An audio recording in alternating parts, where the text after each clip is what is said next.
In today's Leeds news, Palace reschedule reluctance, this weekend's Loan Watch, Leeds weekend results, Marley Wilson returns after lengthy absence, Fowler didn't want Leeds move, and no change on Daniel Farke stance.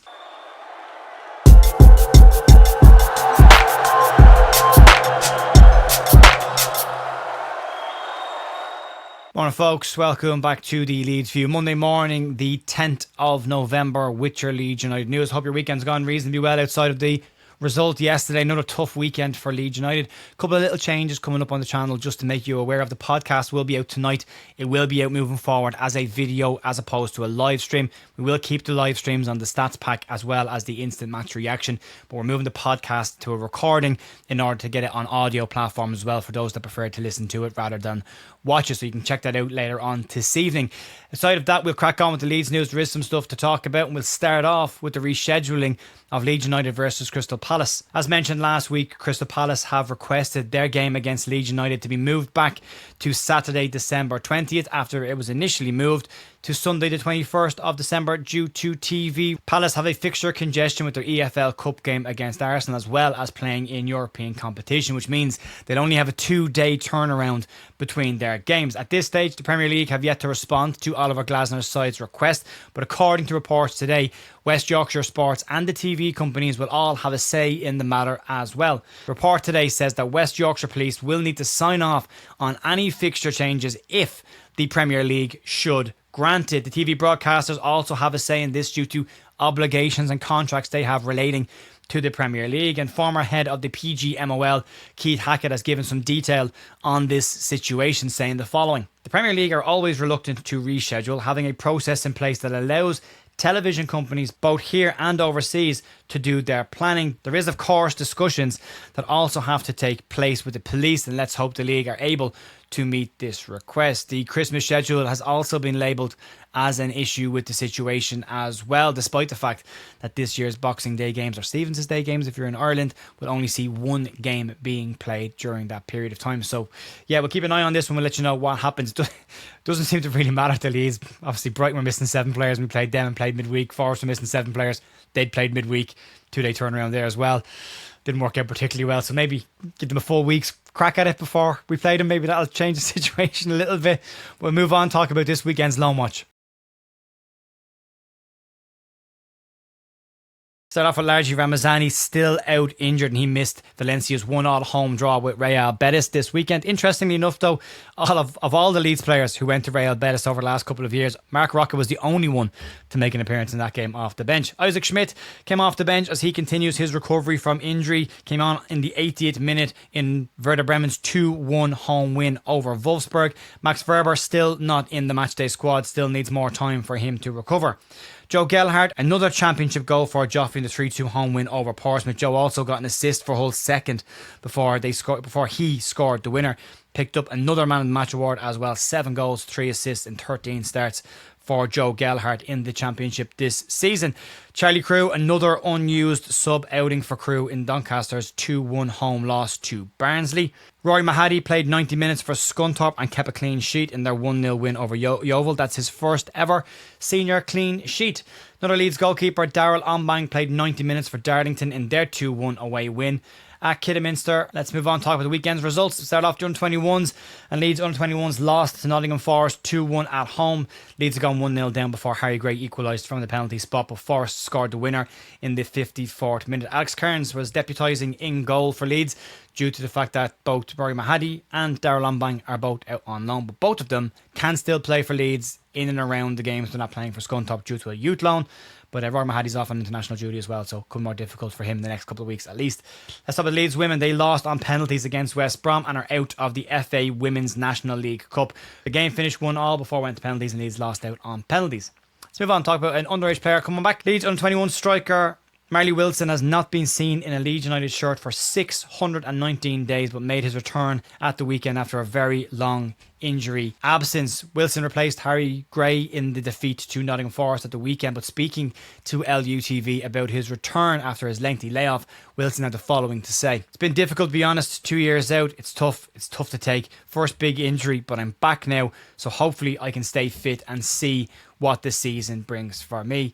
Leeds under-21 coach Scott Gardner was delighted to get Marley Wilson back involved in the squad. He had him at the Leeds United under-18s as well, and he said the following on managing the injury return. It's going to take a lot of time for him to get back up to speed after the amount of time that he has been out. It's just a massive well done to him for the effort that he has put in, and also the staff behind the scenes that have worked really hard with him to make sure that he has arrived back where he is now, and we are excited to have him back. Wilson's injury issue related to a back problem that he picked up after the FAU Cup final that he was part of at that time for the under-18s, but a severe enough injury that kept him out of football for just under 2 years, which is not great for a young player at that age. Again, development being really important for them. But yeah, great that he's back. As I say, he was part of that FAU Cup squad as well, so there is clearly quality in there, and hopefully give him some time to get back up to speed and get back to used to the speed of football.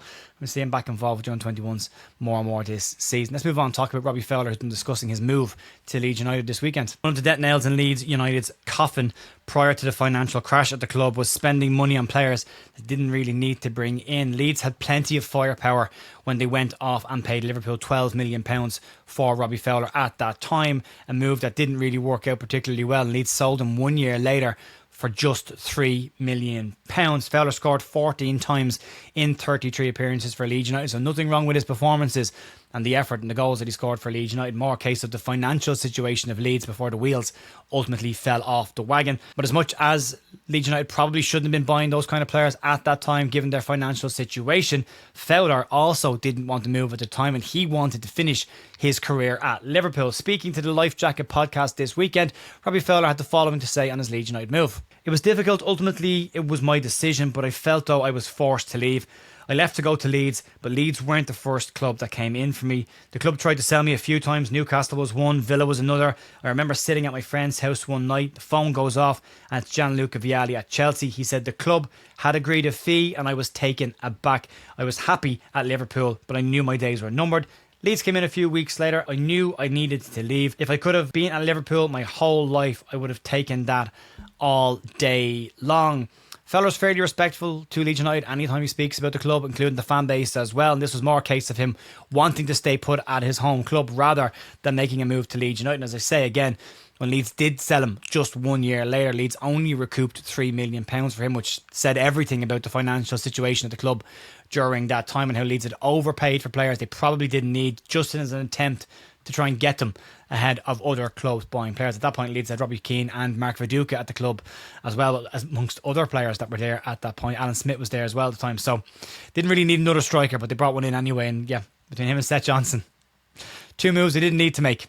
Let's move on and talk about the Daniel Farke situation reports coming out this morning. Tough one to talk about given the split in the fan base right now on the situation, but we'll give you the detail on it and you can make up your own mind on this. But despite some insider reports floating around the internet this morning that says that Leeds United may be considering a change of manager, all local media sources claim that that information is not true. According to the Yorkshire Evening Post, Leeds owners, the 49ers Enterprises, have no intention of making any change to the managerial situation at this point, and it's business as usual coming out of the international break. Leeds sit 1 point above the relegation zone after playing 3 teams below them in the last 4 games. And Daniel Farke yesterday blamed poor defending and bad refereeing on Leeds' problems, which both of them, of course, are absolutely true. But lots of pundits this morning have pointed to the fact that Daniel Farke's reactive style, as well as his refusal to change his approach to games, is one of Leeds', if not his, biggest issues right now.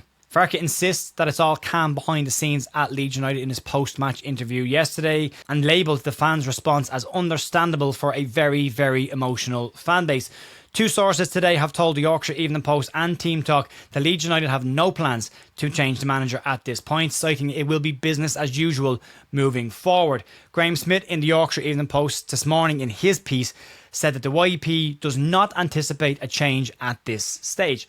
Smith does admit, though, in his piece that there are obvious problems that need to be fixed, and the run of games coming up is not something that we're all looking forward to, although maybe the lack of expectation on those games might be exactly what Leeds need at this moment in time. Dean Jones on the topic as well said that Daniel Farke is expected to have leniency at this point, and he said the following on the ownership. I expect Farke to get some leniency if he's hit a tough period soon. It sounds to me that the club knows that they've let him down a bit, leaving him short of firepower. Again, leaving Daniel Farke short of firepower is a very, very fair assessment.